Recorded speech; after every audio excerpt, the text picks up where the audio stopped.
Il y a un chef d'orchestre qui est là et qui orchestre l'ensemble et il y a des musiciens qui sont là.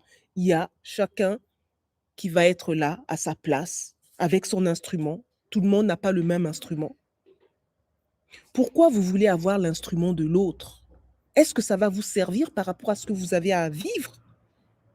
Si vous utilisez l'instrument de l'autre, qui va utiliser le vôtre? Vous comprenez? Donc, voilà pour cette première réponse à cette personne qui me dit donc que j'espère qu'elle sera là pour entendre ça. Je vais passer à une autre personne qui, alors, il y a eu beaucoup d'interventions, hein, donc je répondrai bien évidemment également de manière globale, mais je vais déjà vous répondre à certaines personnes qui m'ont fait rire en fait. Ça m'a fait sourire, vraiment, ça m'a fait sourire.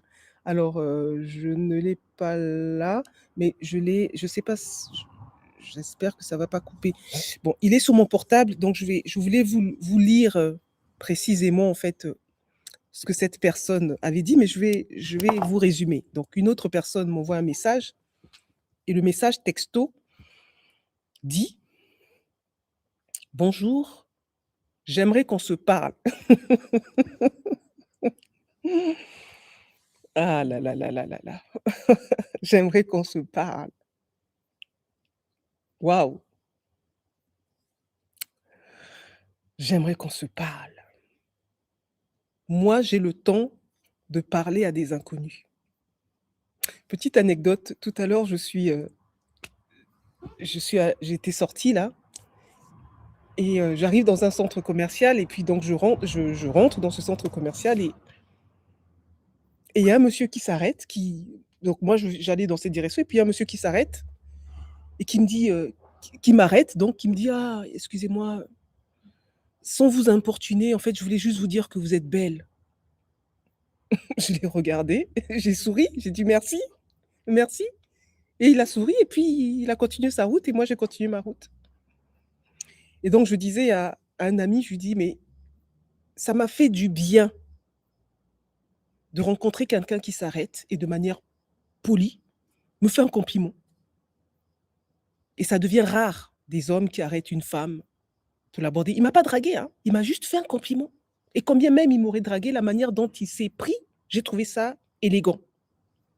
Vous voyez? Donc je vous fais ça là. Vous voyez l'approche que la personne a eue, hein? L'exemple là que je vous donne, c'est une approche. Il m'a rien demandé. Il a juste voulu donner et cette personne qui me contacte là, sur les réseaux, me dit: «Bonjour, j'aimerais qu'on se parle» et donc il y a un message automatique qui est envoyé. Merci d'avoir contacté la voix de la conscience ou je sais pas comment c'est écrit et puis donc la personne qui s'occupe de répondre au message me signifie ce message-là et donc je lui dis: «Beh, elle connaît le cadre, vas-y, donc le cadre c'est: «OK, nous avons bien reçu votre message, si vous voulez un rendez-vous avec, Doumoina, beh, merci de répondre, à ces questions qui est on va dire, qui va vous permettre de préparer ce rendez-vous en plus qui est offert, hein, qui est offert. Mais pour que je puisse donner de mon temps à quelqu'un, j'ai besoin de savoir avec quoi elle vient, qu'est-ce qu'elle attend de moi et qu'en fonction, elle sera orientée vers tel ou tel type de cadre pour pouvoir me échanger avec moi ou échanger avec des personnes propices à répondre à sa demande. Et donc, on répond à ça et puis la personne dit répond ceci. Écoutez bien, surtout pour les anciens, enfin pour ceux qui ont l'habitude, ceux qui rigolent maintenant aujourd'hui avec moi, même s'ils ne rigolent pas, il y a certains qui sont sur YouTube là, mais je vois même pas des sourires, je vois rien, vous voyez? Bon, je ne veux pas rentrer dans le détail de ça, mais vous savez que moi j'ai besoin de sentir, aussi les réactions des personnes parce que c'est intéressant, ça nous permet d'être dans le lien tout simplement, ça s'appelle l'altérité. Je ferme la parenthèse et donc du coup, la personne dit: «Même le président de la République, quand on veut parler avec lui, on peut parler avec le président de la République». D'accord? Et il dit, heu: «Excusez-moi de vous avoir dérangé». Non, non, il dit ça au départ, il dit: Je pensais que vous étiez humaine. Voilà, ça a commencé comme ça. Je pensais que vous étiez humaine, parce que même le président, quand on veut discuter avec lui, on peut discuter avec lui. Et donc, puisque vous êtes une déesse, eh ben,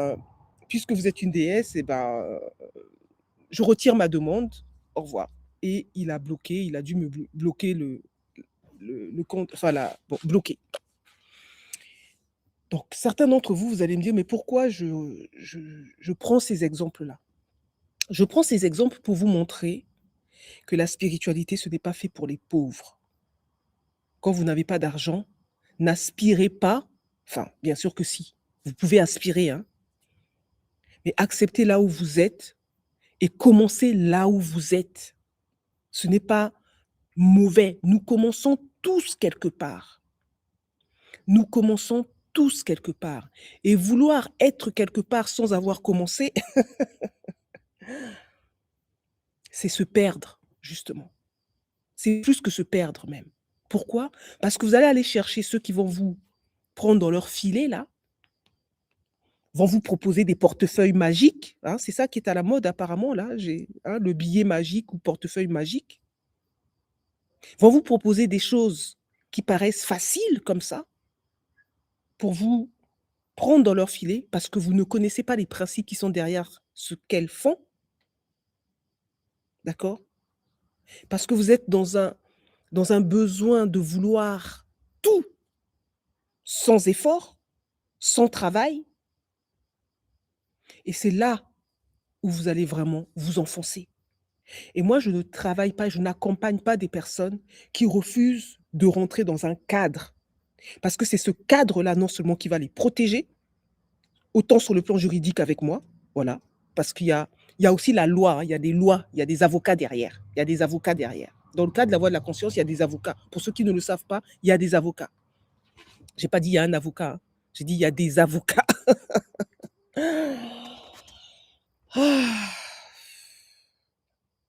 Là où il y a des avocats physiques, ça veut dire que la loi, il est 22h30 bientôt, ben voilà, c'est que la lumière soit. Je vais allumer tout à l'heure.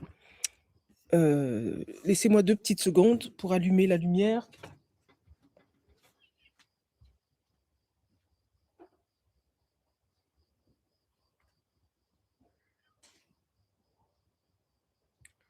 Voilà. Donc, je suis revenue. Donc là où il y a des avocats sur le plan matériel, ça veut dire que spirituellement, ce cadre est porté aussi par la loi. Et bien évidemment, les principes qui accompagnent le cadre de la voie de la conscience que vous connaissez maintenant. Il y a plus d'une vingtaine d'années, les gens me reprochaient: «Ah, toi avec ton cadre, toi avec le cadre, toi avec le cadre, toujours le cadre, le cadre». Parce qu'ils considéraient que le cadre était enfermant, alors qu'il n'y a rien de plus libre que d'être dans un cadre. Il n'y a rien de plus libre que d'être dans un cadre. Parce que là où il n'y a pas de cadre, on est dans le tout. Là où il y a le tout, il n'y a rien.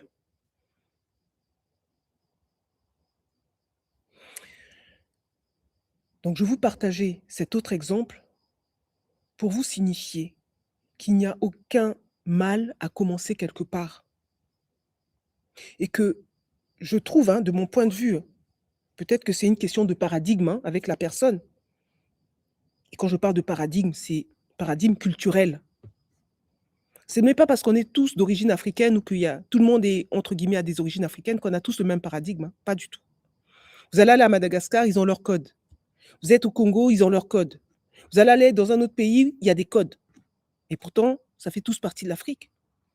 Vous êtes en France, il y a des codes. Vous allez en Angleterre, il y a des codes. Vous allez en Allemagne, il y a des codes. Vous comprenez? Et quand vous êtes en France et que vous allez en Allemagne et qu'il y a certains codes qu'il n'y a pas en France, est-ce que c'est pour ça que vous avez un manque de savoir-être? Non, vous connaissez juste pas les codes du pays et vous allez apprendre. Ça, c'est quelque chose, ça s'apprend. Mais il y a code et code.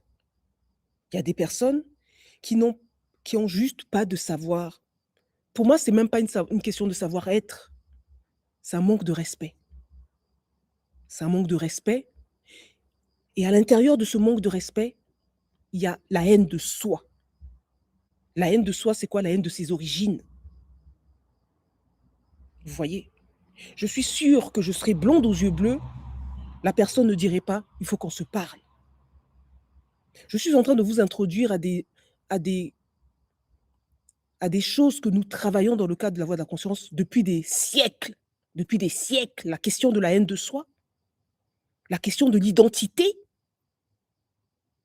qui fait qu'il n'y a aucun respect d'un cadre professionnel et que voilà, je vais me pointer, il faut qu'on se parle.